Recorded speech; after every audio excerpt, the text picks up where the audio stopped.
Since 2014, when President Barack Obama authorized a coup that overthrew the elected government of Ukraine and installed a revolutionary junta.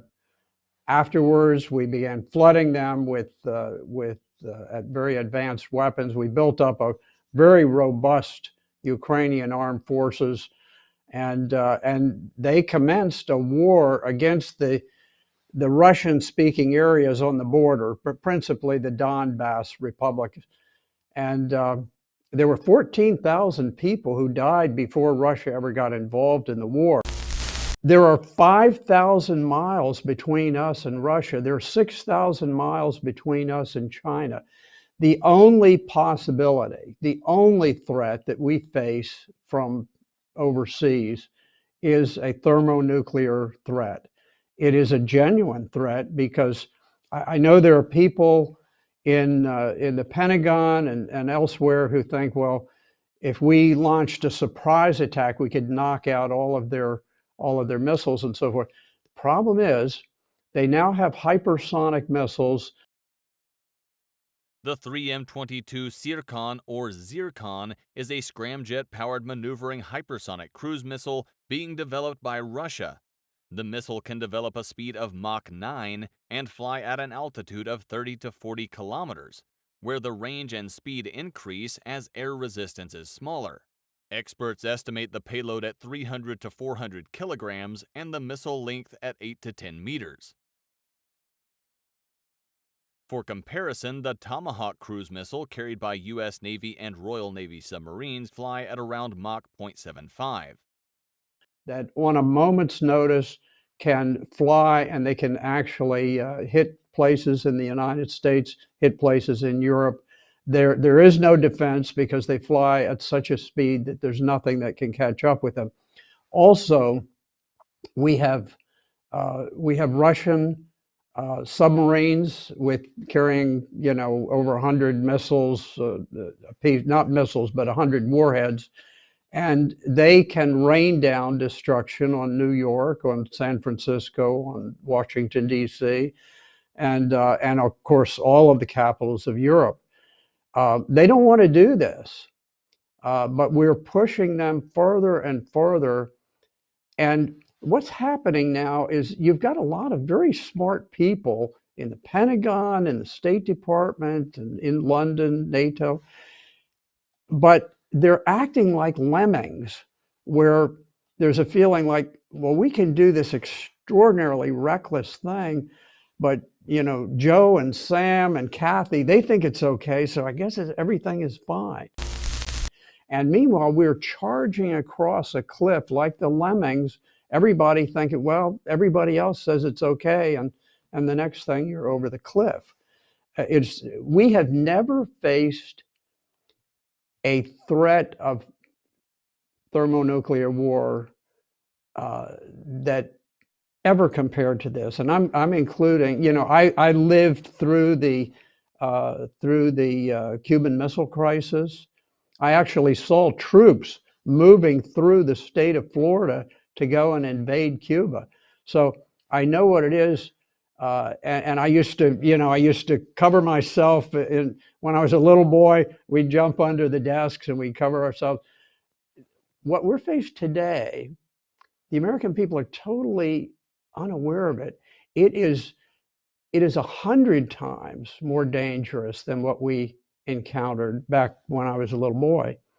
It's genuine, and we keep pushing the line further and further. Russia has natural resources that are beyond our wildest dreams.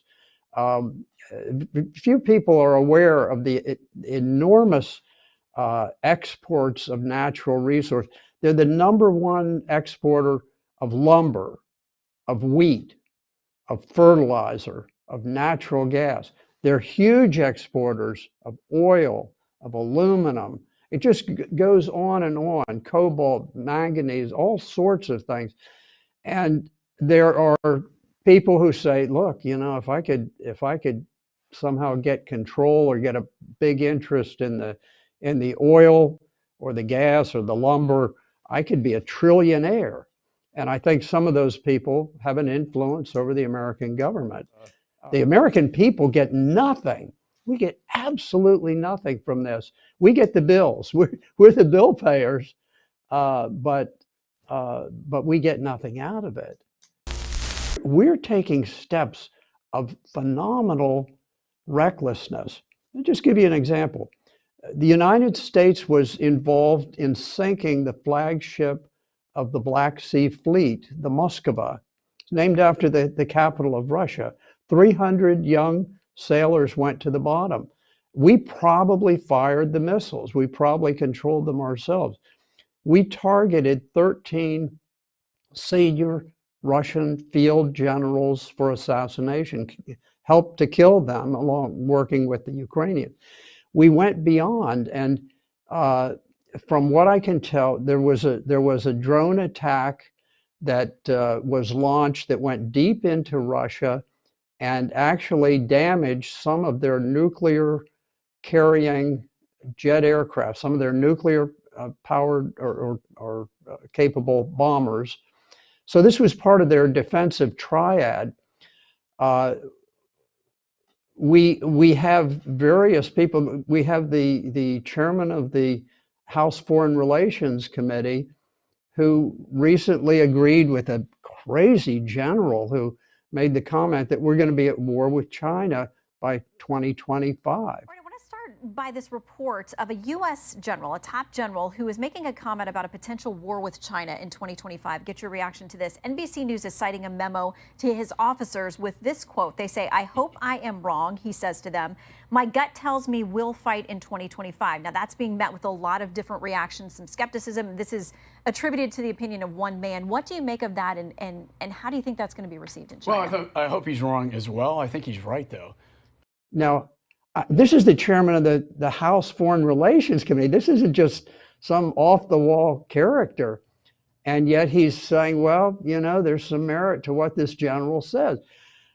We seem to be determined to drive our car at 100 miles an hour into a bridge abutment. We're just aiming for it, and we got our pedal to the metal. It's a bizarre time. I've never experienced it. I've followed foreign affairs for about 70 years. Since I was a little boy, I had a fascination with it, and I've never seen us in a situation like we are today.